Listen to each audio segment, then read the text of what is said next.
For today's discussion, we're going to talk about homework 7, and then I'm only planning to talk about a few questions. And I think it might also just take the whole discussion. So first of all, let's take a look at exercise 3.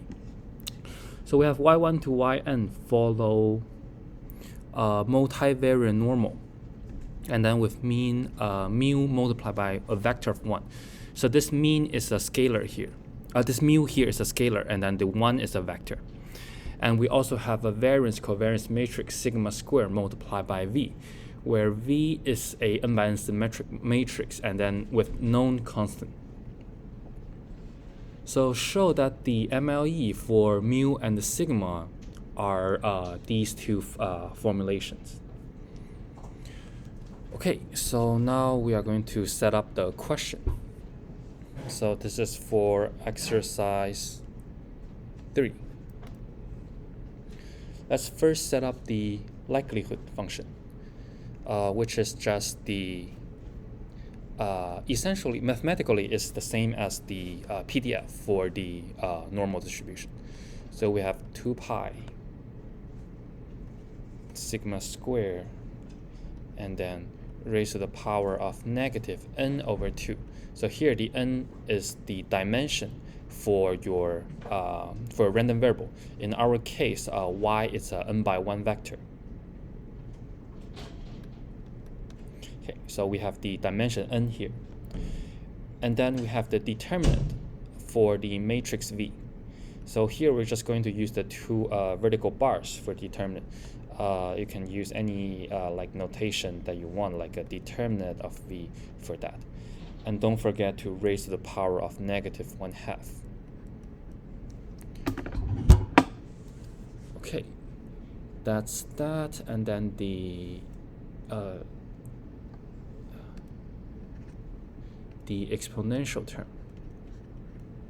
Okay, maybe I'll use a curly bracket, and then negative 1 over 2 sigma squared, and then your random variable y minus its mean vector, so which is a scalar multiplied by a vector of 1, and then take the transpose, and then V inverse, and then y multiplied by mu multiplied by 1, and then closing the curly bracket.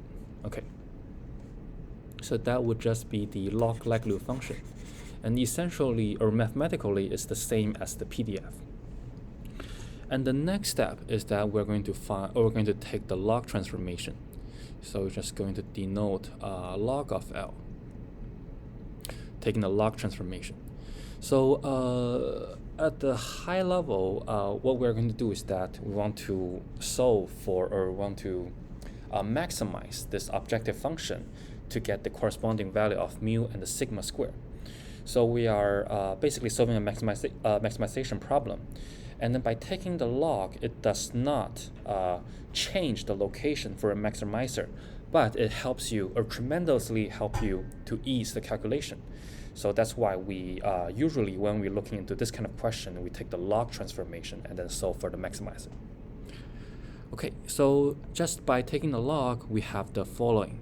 So we have n over 2, and then log of 2 pi sigma square, and we also have negative 1/2, and then log of the determinant of the matrix V, and then the remaining terms.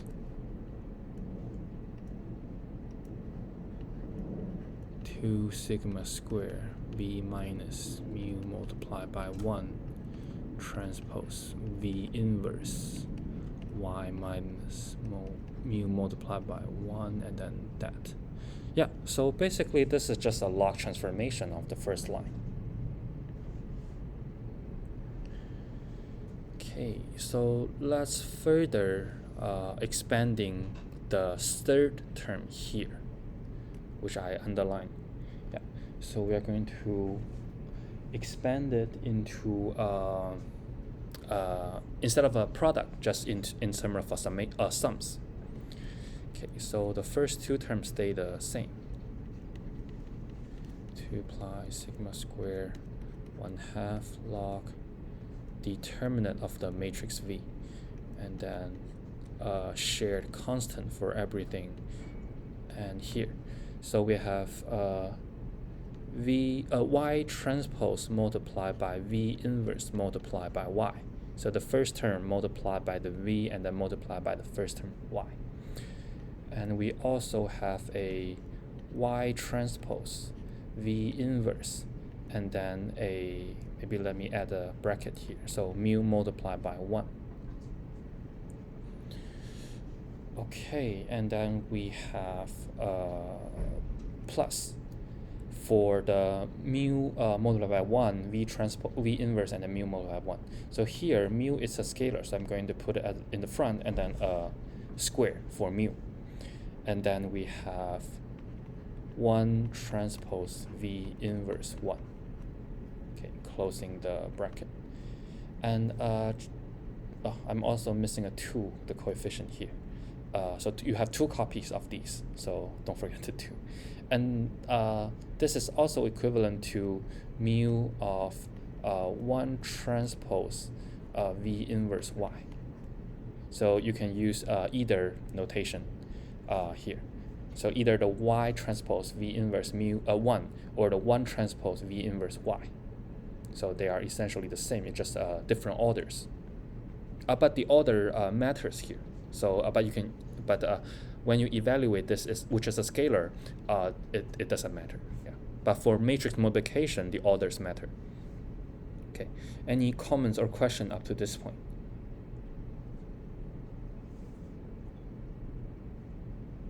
Okay, so now we have formally defined our objective function. All we need to do is just to solve the maximization problem. So maybe I can just comment on that. So we want mu hat and the sigma, let's see, we want then sigma square. So it depends on whether you want to work on the square term or the not or the without the square term. But here we're just using sigma square. Okay, so let's just formally define. This is argmax over mu and the sigma square, and then our log of L. Okay, so this is just the question that we are interested in.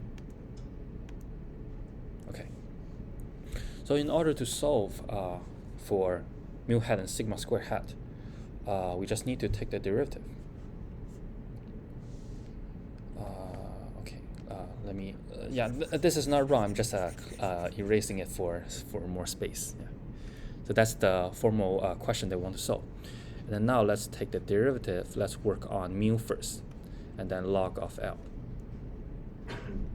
Okay, so we just need to take the derivative of this equation here with respect to the parameter of interest mu. So the first 2 terms are not involving mu, and only the third terms involving mu. So we have a shared coefficient 2 sigma square, and then a minus, and then 2, here I'm going to use this notation, the one from here. So 1 transpose V inverse and then y, and then plus 2 mu and then 1 transpose V and 1. Okay, and then set it equal to 0. Okay, let me double check if there's any typo. Okay, yeah. So we have one equation and then involving mu. So one equation, one unknown, then we should be able to solve it. So multiply by negative 1 over 2 sigma square on both sides, and then we will have, and then also you can cancel out the 2. You should have mu multiplied by 1 transpose V inverse 1 equal to 1 transpose V inverse y. Okay, and then so this is essentially a scalar, so we can write it as in the form of a scalar, but in the denominator. But if this is not a scalar, then you cannot write the following. Yeah. So define mu hat is 1 transpose V inverse y, and then a fraction form 1 transpose V inverse 1. Okay. The reason is that this is a scalar. So that's why we can put it in the denominator, or in a fraction form. Okay, so we have that, and let's verify from the question. 1 transpose V inverse Y over 1 transpose V inverse 1. Okay, so this is the same form as in the homework. Any question?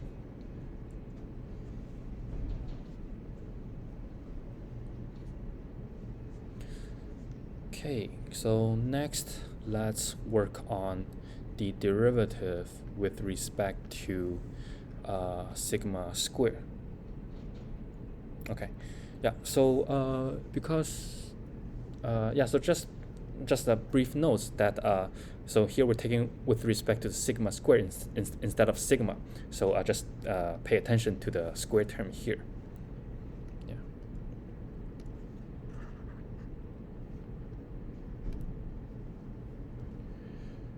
Okay, so log of L.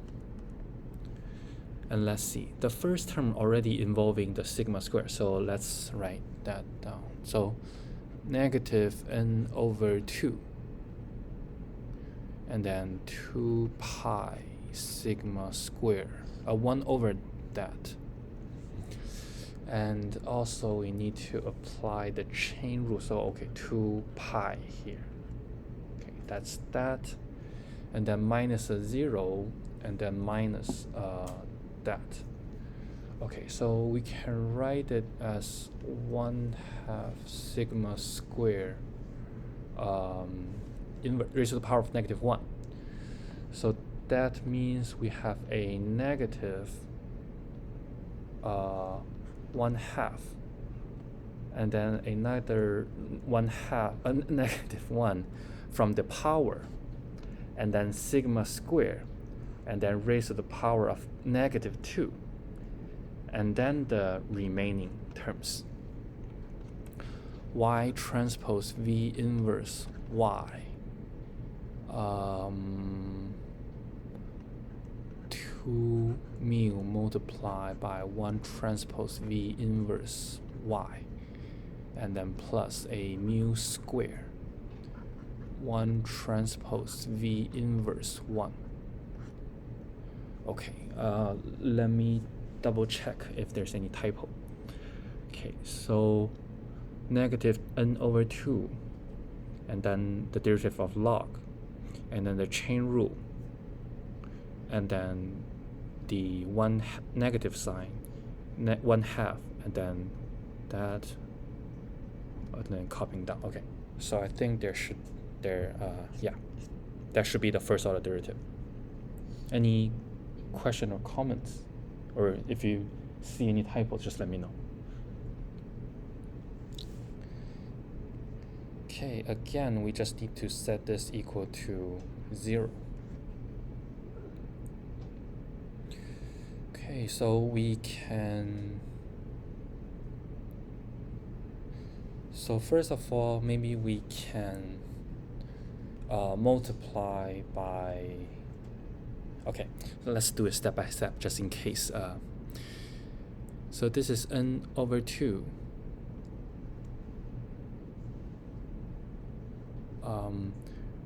Sigma square, and then inverse,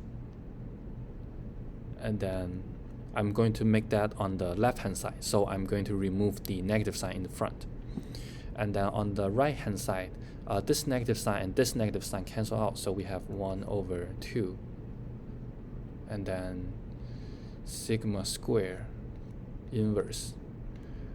Okay, so maybe for this part we use the 1 without expansion. That maybe that will be easier. So I'm still going to write it as a y minus mu multiplied by 1 transpose V inverse, and then y minus mu multiplied by 1. So I think maybe if we write it in this way, it will be slightly easier. Yeah, so this is just an expansion for this. Yeah, it does help when we evaluate the mu, but maybe we can keep it in this way for now. Okay, so we have this equality here, and then one thing we can do is multiply by sigma square on both sides. So we have n over 2. Maybe let's multiply by sigma square on both sides. So that means we have sigma square, one copy of sigma square on the left hand side, and then no copies of that on the right hand side. So y minus mu transpose v inverse y minus mu multiplied by 1. Okay, so yeah, we can multiply by 2 on both sides and then divide it by n. So we just have that, yeah.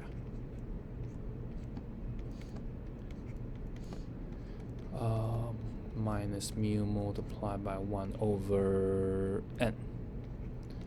Okay, so I think that should be, yeah. And also just plug in the MLE that you get from when you evaluate the mu. So here you can also add a mu hat. So that means everything on your right hand side can be, so first of all, the mu hat here, you can see that everything can be evaluated by data. So if you have data, you can having this like as a particular number. Once you have that, you can see that the formulation for a sigma square hat also involving mu. And then you can just plug in the one that you get from mu hat into the sigma square, and then you will also have a, if you have data, and then you can have the particular number for your estimator. Okay. And yeah, let's double check with the question. So sigma square hat equal to that, and yeah, so we have the same form as in the homework. Any question or comments?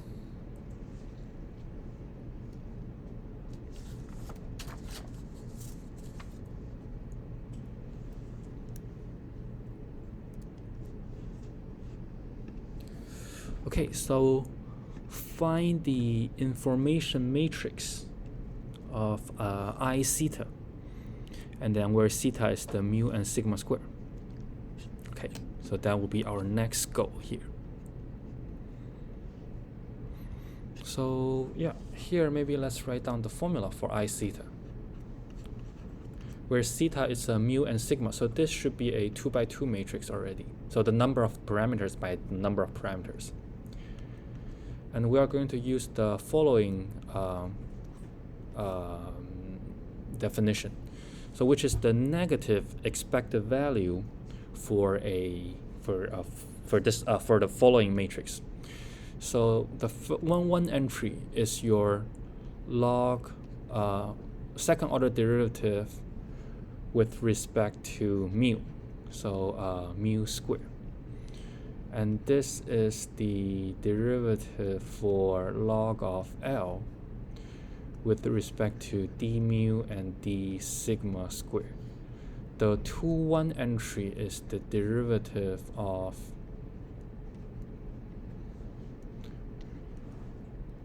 d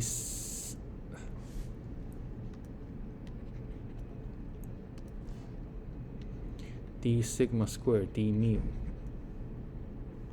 And the last one is the second order for the sigma square, and then here I'm just going to write another square to denote the second order derivative.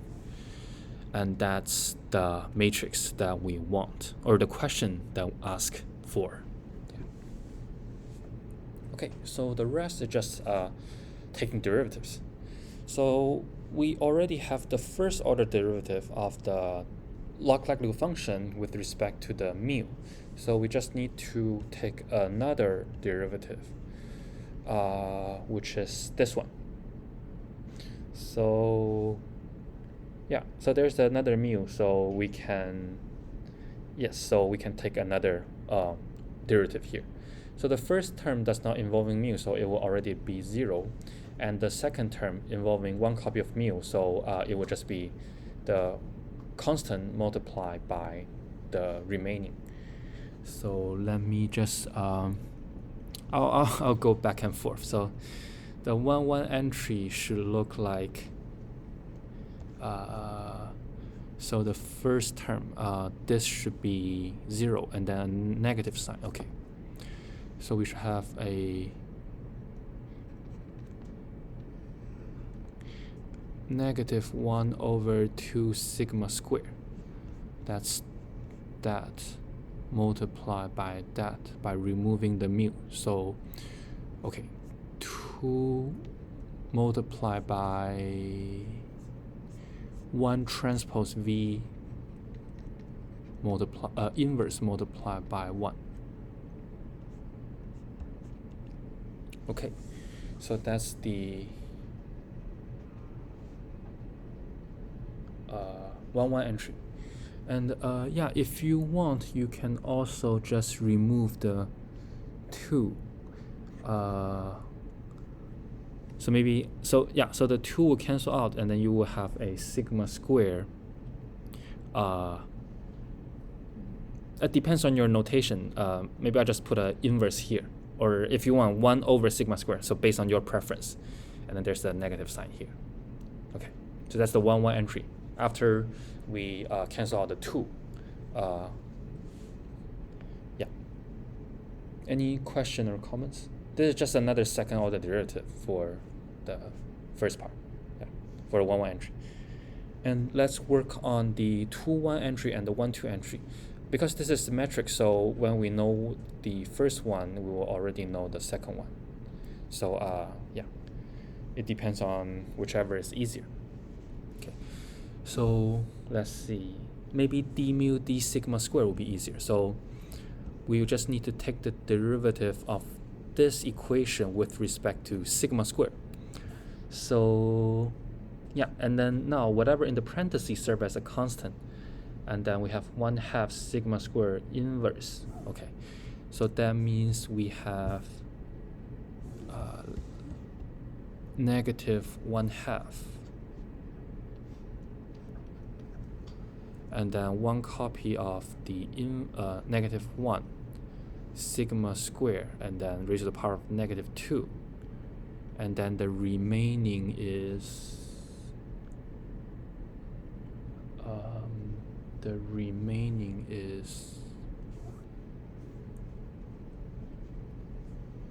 this one. So just copy paste this part.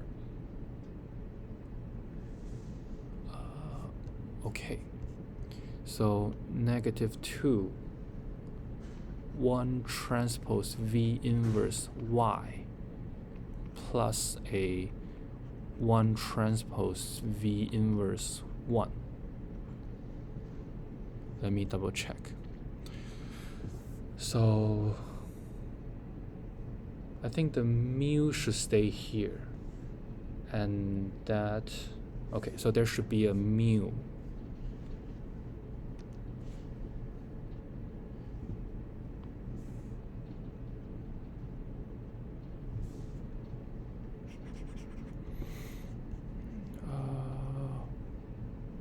Okay, so yeah, this thing should be directly copy paste. So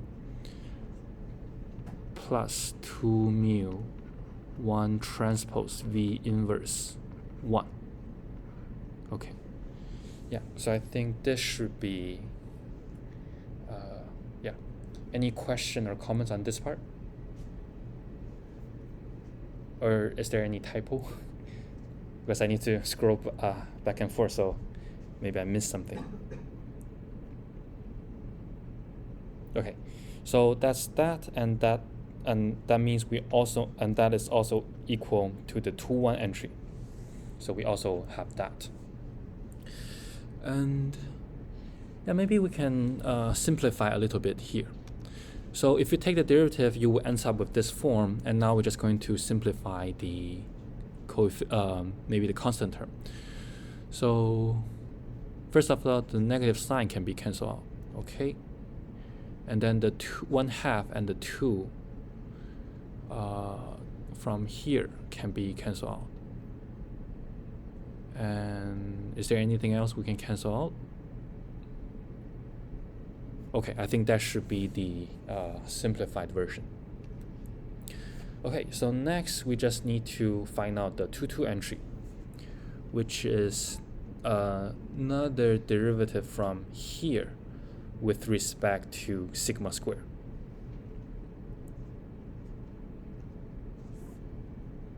Okay, maybe I'll just write it here so that I don't need to move back and forth.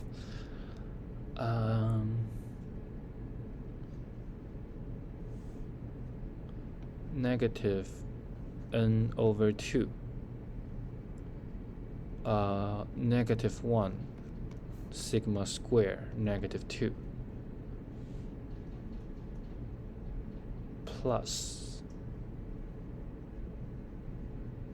1/2 negative 2 sigma square raised to the power of negative 3, and then y minus mu multiplied by 1 transpose v inverse, and then y minus mu multiplied by 1.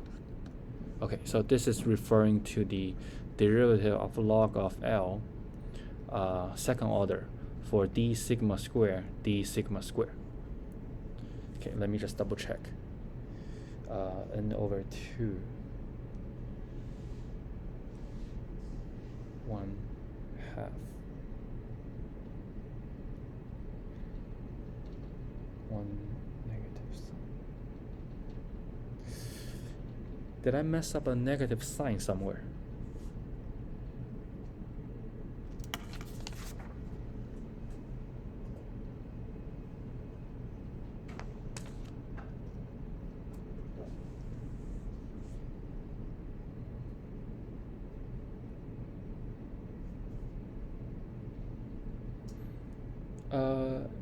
Yeah, so can someone, or is this correct, or if you have any different answer from mine?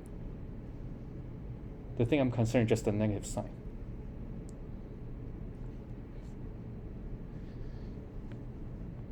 So that's that. Cancel out negative 1/2 inverse.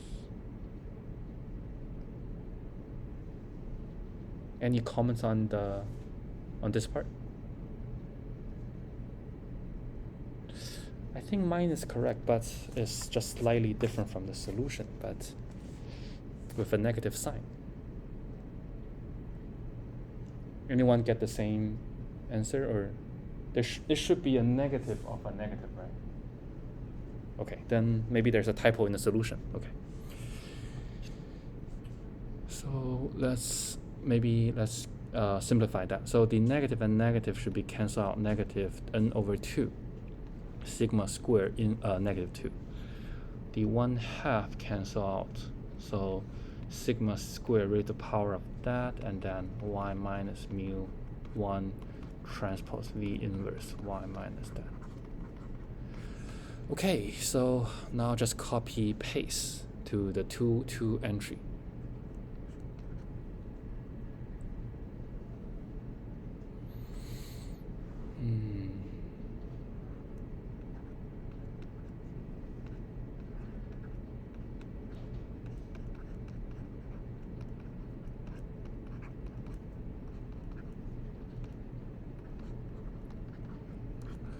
Okay, so once we have that, we are not yet finished, because this is the negative expected value of this. So as you can see that you're still involving a y in a few terms. So this is a constant term, but there's a random variable here. So we need to evaluate the expectation to get your Fisher information matrix. So the next step is that to evaluate the expected value for the random variable. Okay. So any question so far? Or if you find any typo? I'm just worried that it might mess up somewhere. Huh? What? Sorry? I don't know. Yeah, It's hard to follow everything. Oh, do you have any question or comments or the high level idea? Or any, yeah. Maybe I can pause here a little bit and then see, yeah. Could you just review The steps? Yeah. So back to the question. Here we are interested in the Fisher information matrix I. And then we specify that this matrix, which is a 2x2 matrix, which is a number of parameters multiplied by number of parameters, so 2x2 in our case. And the definition is the negative expected value of the second order derivative with respect to the parameter.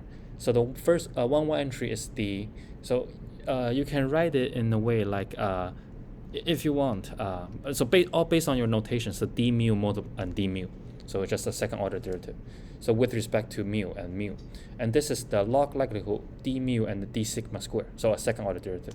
And the 2-1 entry is that you first take the derivative of sigma square with respect to sigma square and then with respect to mu. And this is just with respect to d sigma square and then d sigma square. So, yeah, so if you want, you can write d sigma square, yeah, based on your notation. But that would be the definition for this matrix that we want to solve. Yeah, and then the rest is just the algebraic parts. In part A, we already have first order derivative of the likelihood with respect to either mu and sigma square, because we just need the second order derivative, so we can just take another derivative from here and from here. Yeah, and then just with respect to the parts that you are interested in, whether you want another copy of d mu or another copy of d sigma. Yeah, and then we achieving this formulation here. So that would be the high level idea. Yeah. So this part is from the definition, and then from here is just algebraic part. Yeah. But hopefully I did not make any typo. I'm just a little worried because if I do it from scratch. Okay, so now let's evaluate the expected value. So this is a constant part. So the expected value is itself. So the 1 entry for the expected value is still itself. Sigma square inverse 1 transpose V inverse 1. Okay, so for the 2-1 entry and the 1-2 entry, they involving a random variable here. So that's we need to take care of the expected value. Yeah, but essentially this is just the expected of y, and then expected of y. This is also coming from your question, so maybe let me write a side note from here. So y is following a normal distribution with a scalar mu multiplied by a vector of 1, and then a scalar sigma square multiplied by a n by n matrix V. So this is all defined by your question, by the question. Okay, then the expectation can just be carried over to the y, and this is just a mu multiplied by 1. So expected y is just mu multiplied by 1. And as you can see, if we plug in mu multiplied by 1, you have another copy of mu multiplied by 1 here. So essentially, this is just a 0. So you have the, after you evaluate the expected value, you have the 2-1 entry and the 1-2 entry as 0. So again, expected of the y, when we evaluate the expected value, this become a mu multiplied by 1, and then this become a 0. And similarly, this also is 0. Okay. So, yeah. Like the first line of number 3? With which, this one? Can you go to like the first page? First page. Yeah. Yeah.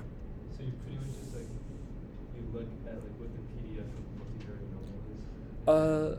This is a log likelihood function. So formulation is same as PDF, but conceptually this is not PDF. This is not PDF, but this is called log likelihood function.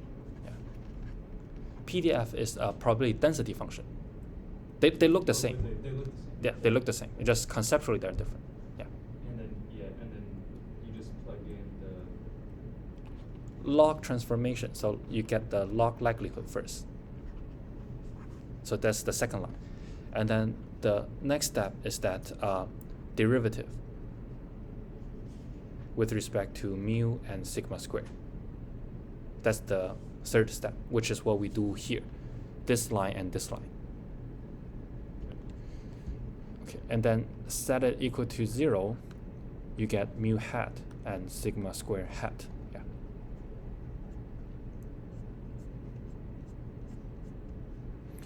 Okay, so the difficult part is the 2-2 entry here. This is a slightly difficult because you have a quadratic form of a y transpose y. So that is non-trivial, so you may take some effort here. Okay, so let's work on that. So now we just need to work on the 2-2 entry. So for that, let's think about it.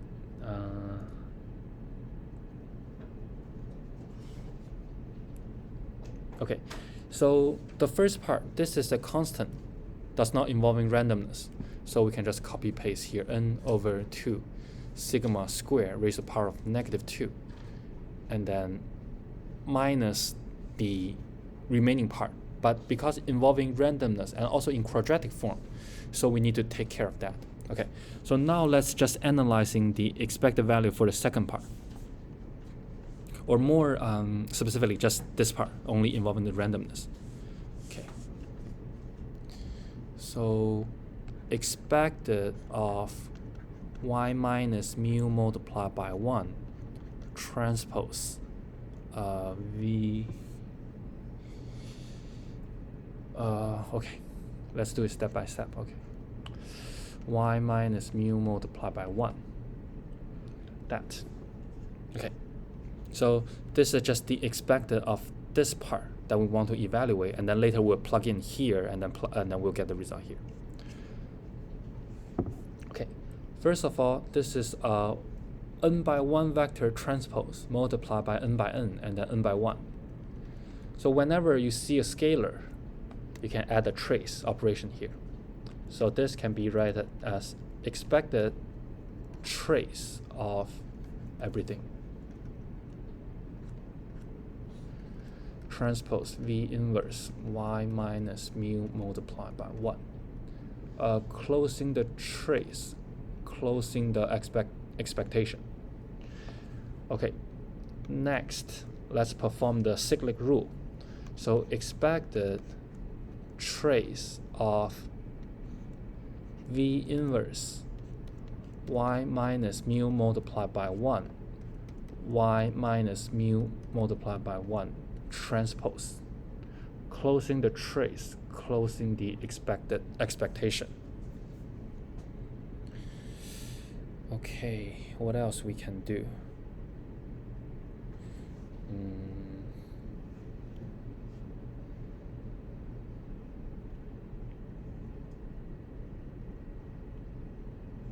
Okay, now change the order for expectation and trace. This is because they are all linear operations, so change the order. So trace of expectation of V inverse y minus mu multiplied by 1, and then y minus mu multiplied by 1, and then the transpose here, closing the expectation, closing the trace. Okay. Inside the expectation, this is a constant term, so we can move it outside the expectation. So V inverse outside, and then expected y minus, maybe I can add a parenthesis just for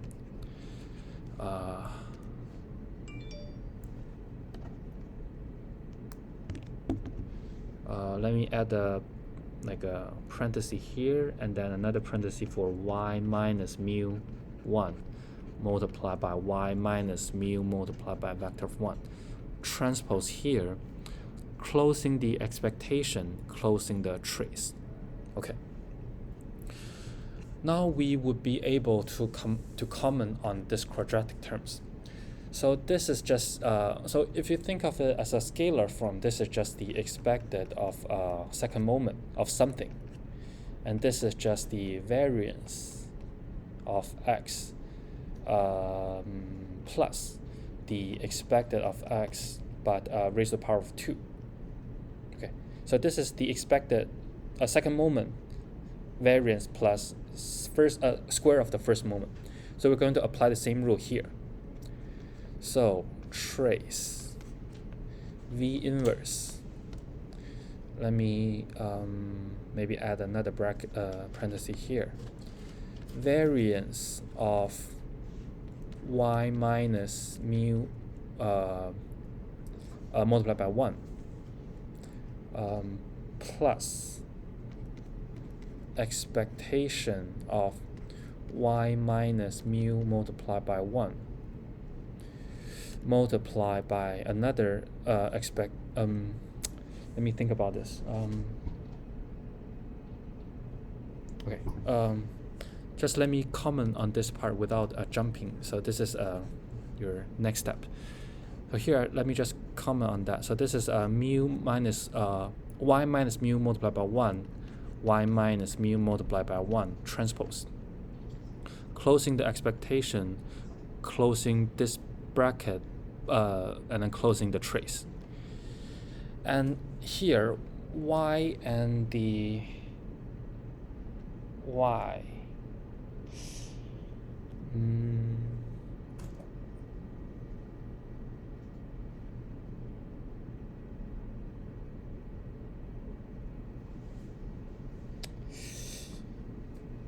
Let me think about it.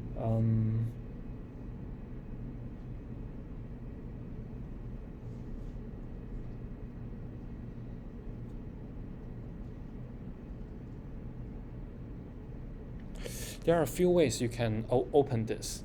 So one way you can do is that you can expanding y transpose minus 2 mu y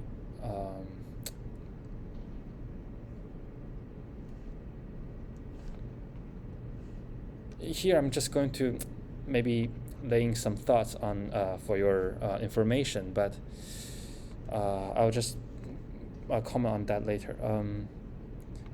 1 transpose and then plus mu of 1 transpose, and then you can use the this is the sigma plus the mu square.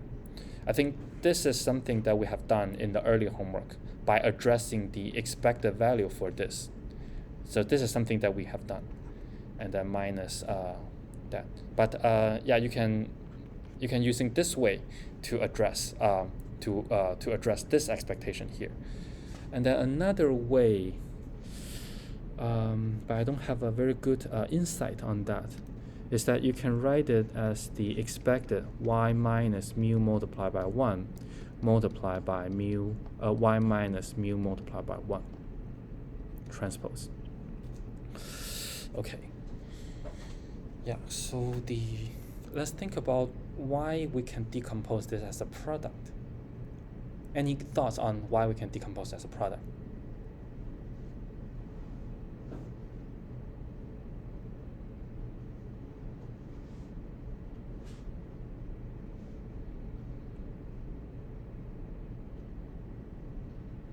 Okay, so here I'm just going to maybe add like a question mark here.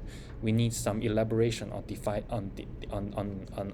we transferring this product into the product of expectation.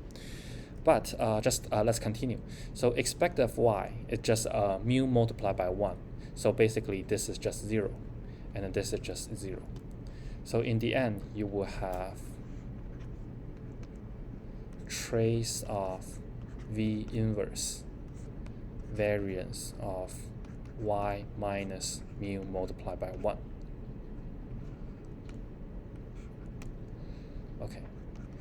So shifting a random variable by a constant part does not change the variance. So essentially, this is just the trace for v inverse and then variance of y. Trace of v inverse sigma square v, and then this is just the you can move the constant outside, a scalar outside, and then trace of v inverse v, which is identity. And this identity here has a dimension of n because v is a n by n matrix.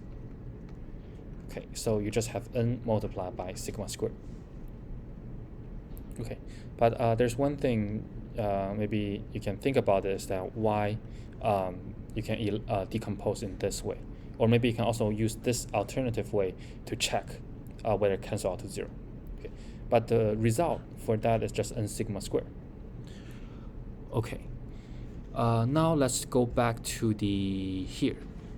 So that would be the sigma square negative 3 multiplied by n multiplied by sigma square.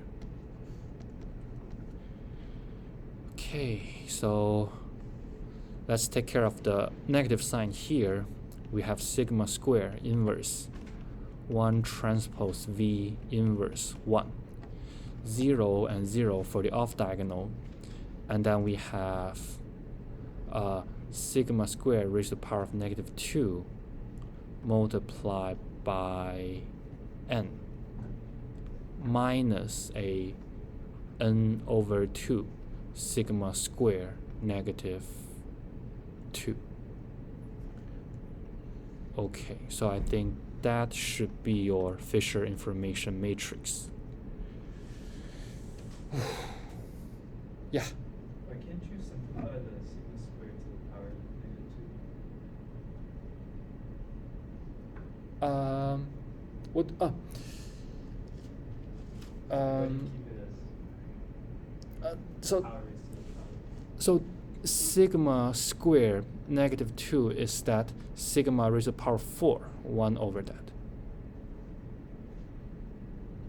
So It's the same. yeah, so if you want to write, you can just write 1 over sigma 4 raised to the power 4. Yeah. And then did I misunderstand your question, or? No, that was Oh, okay. And yeah, there's also another thing you can simplify, just 2n over 2 minus n.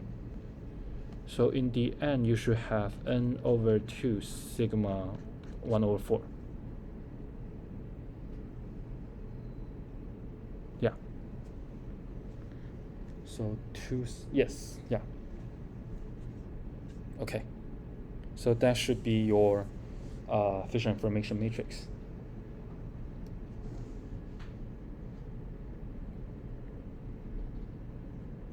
Okay, so maybe 2 more minutes. Let's see.